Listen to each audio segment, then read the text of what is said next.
Bonsoir, chers compatriotes. Je suis Bernard Pongui, président du mouvement démocratique de la jeunesse africaine pour le développement et aussi secrétaire général du mouvement citoyen Le Carton Rouge. Ce soir, nous voulons faire une analyse de la situation politique au Congo-Brazzaville. Comme vous le savez, hier, le 22 décembre, Sassou Nguesso venait de convoquer l'Assemblée nationale congolaise afin de prononcer un discours.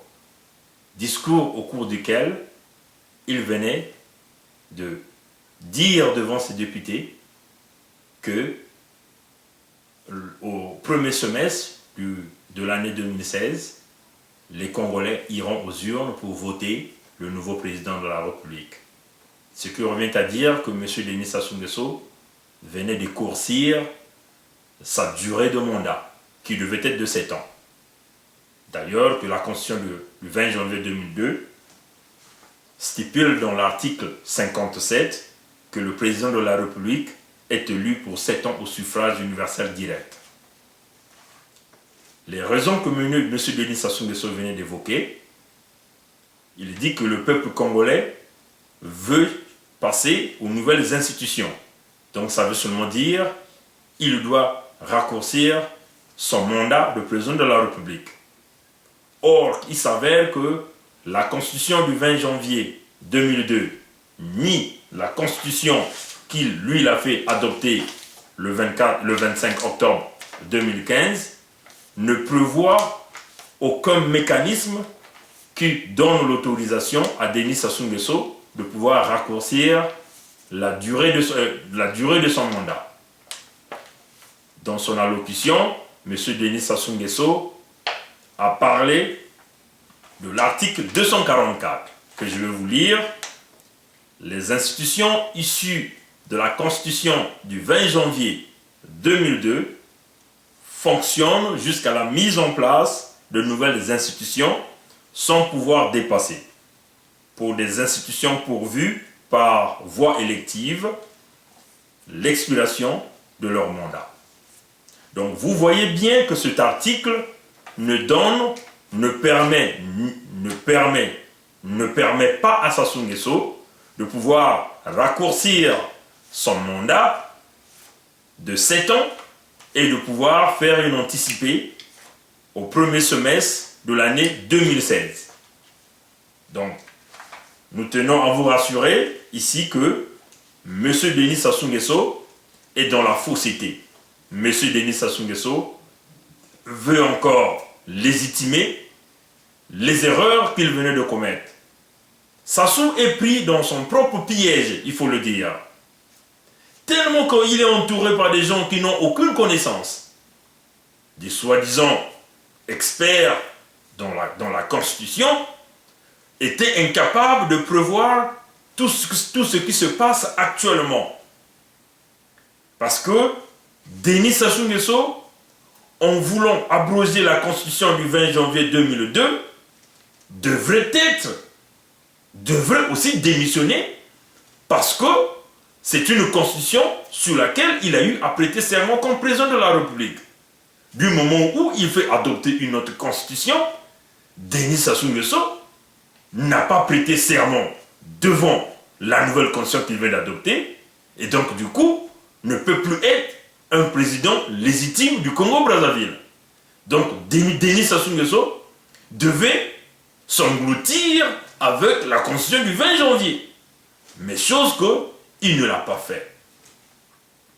Et nous savons que la seule façon de pouvoir créer une élection anticipée, c'est soit, d'ailleurs la Constitution le dit, dans la Constitution du 20 janvier 2002, je vais vous parler de l'article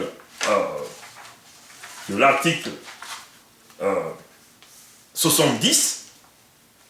En cas de vacance de la présidence de la République par décès, démission ou toute autre cause d'empêchement définitif, les fonctions de la présidence de la République à l'exercice et celles mentionnées aux articles 74, 80, 84, 86 et 185 sont provisoirement exercés par le président du Sénat.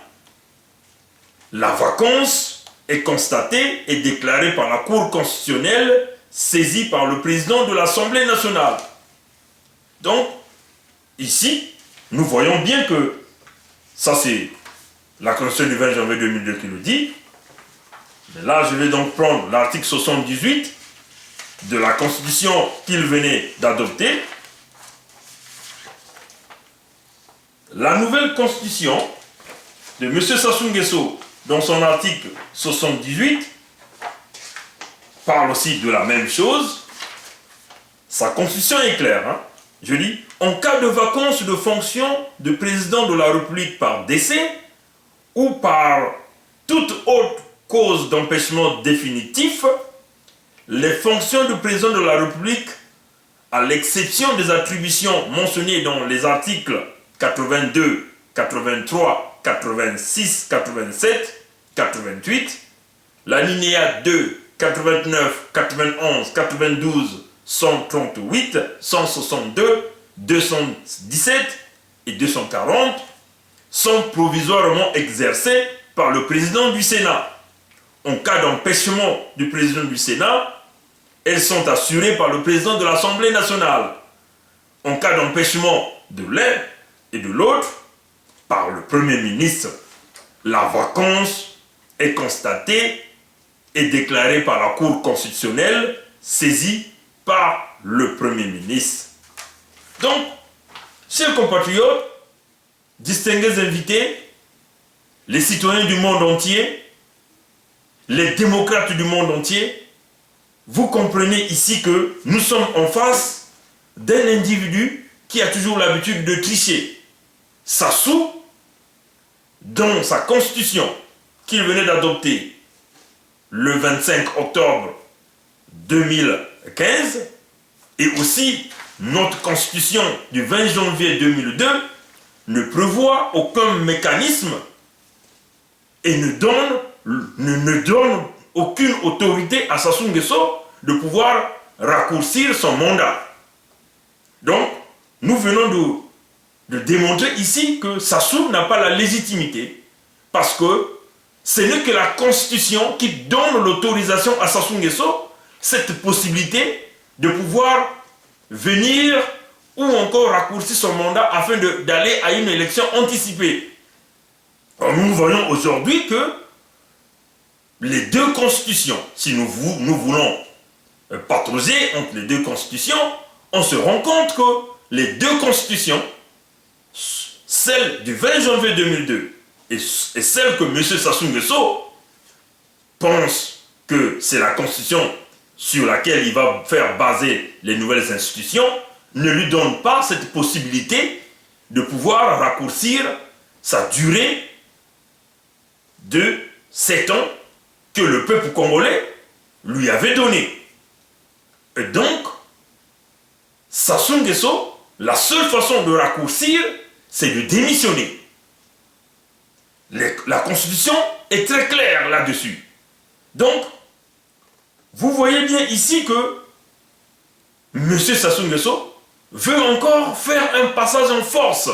Il est incapable de pouvoir interpréter sa Constitution. Alors là, nous appelons aux députés et nous appelons à la communauté internationale de réagir. Il faut que la communauté internationale réagisse le plus vite que possible. L'Union africaine, dans sa charte de démocratie, doit réagir parce que nous sommes là en face de quelqu'un qui se croit qu'il est au-dessus de toutes les lois.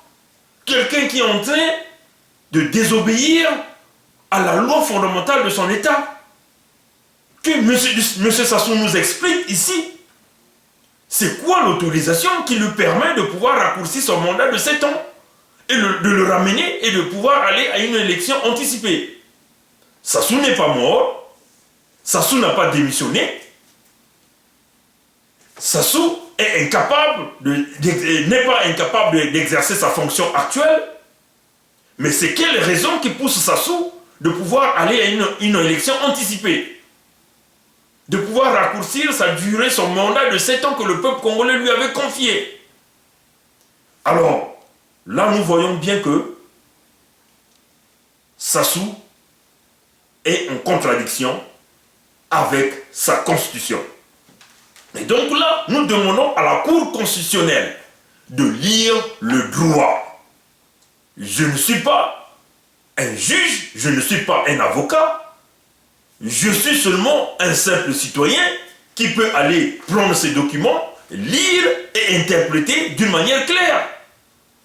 Comment les gens du Parti congolais du travail, l'entourage de Sassou Nguesso, tous ces gens-là sont incapables d'interpréter la loi qu'ils ont fait adopter eux-mêmes. Ben, si Sassou est donc incapable de pouvoir interpréter sa loi, donc là on se dit que Sassou devient le gangster, Sassou devient l'homme qui se permet de tout, que le Congo devient une propriété privée de Sassou Nguesso. Alors là, dans ce cas, nous demandons les Nations Unies de réagir. Nous demandons à tous ces partenaires qui sont en train de soutenir Sassou Nguesso de dire un peu non, trop c'est trop. Parce que là, vous aviez quelqu'un qui est en train de violer ses propres lois. Alors, dans le cas où Sassou Nguesso ne démissionne pas, vous voyez bien qu'il est en contradiction avec ses constitutions. La constitution du 20 janvier, comme sa constitution qu'il venait de faire adopter, la constitution dont il est en train d'ailleurs, de pouvoir banaliser les morts congolais, les gens que lui il a eu à assassiner le 20 octobre 2015. Sassou, dans son allocution, ne tient pas en compte tous ces Congolais qui ont perdu leur vie parce que ce Congolais était en train de vouloir empêcher, évidemment, cette constitution que d'ailleurs Sassou ne respecte pas. Vous comprenez que il n'a pas respecté la constitution du 20 janvier 2002. Alors là, même sa propre constitution, il est incapable de la respecter dès son commencement, avant même que cette constitution ne commence à prendre effet. Alors, nous demandons au peuple congolais de réagir et nous demandons au monde entier de nous aider à pouvoir arrêter ce criminel, ce banditisme et ce gangster. Merci pour votre assistance et merci pour aider le Congo afin d'empêcher la situation de la Burundi. Bon, après avoir fini d'expliquer certains faits sur la constitution congolaise et faire une analyse sur le discours de Sassou Nguesso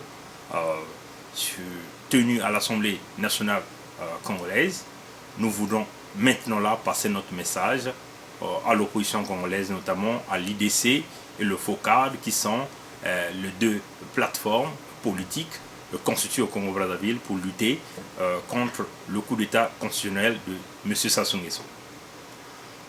Madame Claudine Monari venait de parler d'une possibilité que l'opposition pourrait présenter une candidature unique à l'élection présidentielle anticipée que Sassou Nguesso venait de dire, notamment au premier trimestre de l'année 2016.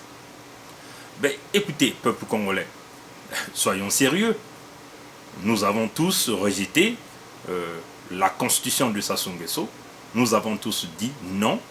Nous avons tous boycotté cette constitution, notamment au référendum du 25 octobre 2015. Et nous avons tous vu que les Congolais ont manifesté leur mécontentement avec un taux d'abstention très élevé, peut-être de 99%. Les Congolais ont dit non à ce référendum. Et là, nous ne comprenons pas les dires de Mme Monari qui consistent à vouloir présenter aux Congolais un gâteau empoisonné, notamment en expliquant que l'IDC et le FOCAD peuvent arriver à présenter une candidature unique à l'élection présidentielle anticipée de 2016. C'est quand même bizarre. Si l'IDC aujourd'hui, qui disait non, et commence à accompagner Sassou Nguesso dans le coup d'État anticonstitutionnel, là nous avons quand même eu une clarté au niveau de la population congolaise que oui, l'opposition est en train d'accompagner Sassou dans ce coup d'État anticonstitutionnel.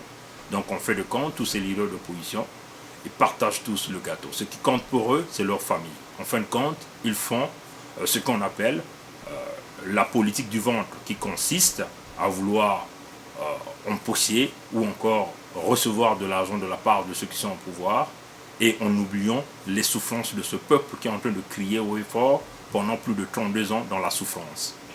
Et nous demandons encore à l'IDC le FOCAD que attention, attention, nous ici dans la diaspora, nous avons des yeux grandement ouverts et nous sommes en train de vous observer.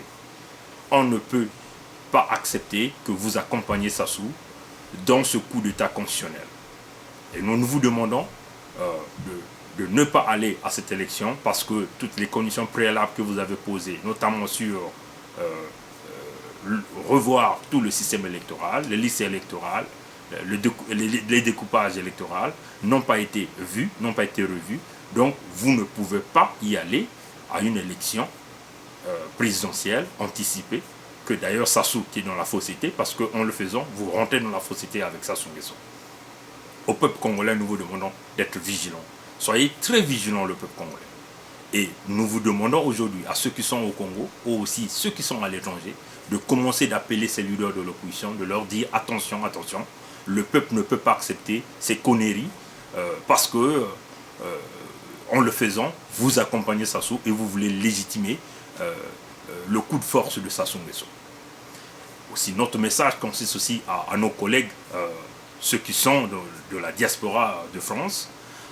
Il y a tellement de choses qui se passent au milieu de vous. Toutes les fois que des leaders politiques du Parti congolais du travail viennent à Paris, nous avions remarqué que vous courez derrière le minimum d'argent. On ne peut pas comprendre ça, peuple congolais. Nous pensons que si notre pays pouvait changer aujourd'hui, c'est que si nous arrivons tous à enlever le PCT, nous arrivons tous à enlever Sassou Nguesso du pouvoir, nous pensons que tout Congolais aura cette chance de pouvoir évoluer, bénéficier, de travailler pour le pays et avoir une rémunération qui est claire et digne de ce que vous méritez. Mais en suivant ces hommes politiques du Parti congolais du travail, qui vous donnent des miettes de euros, vous vous ridiculisez et vous enlevez le poids que la diaspora congolaise a pour tous ceux qui sont au pays. Vous enlevez la crédibilité de la diaspora congolaise. Encore à nos amis de Paris et de l'Europe, ne suivez pas ces petites miettes parce que ça ne représente absolument rien.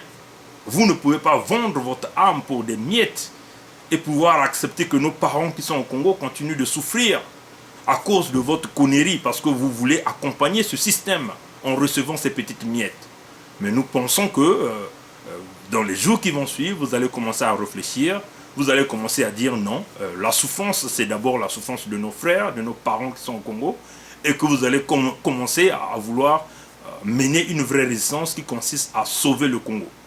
Parce que l'idée de sauver le Congo, ça doit être une idée de tous, ça doit être un combat de tous, ça ne doit pas être seulement pour certains, et les autres devaient se replier et courir derrière le minimum d'argent que les hommes de Parti congolais du travail viennent vous donner à Paris ou encore en Europe.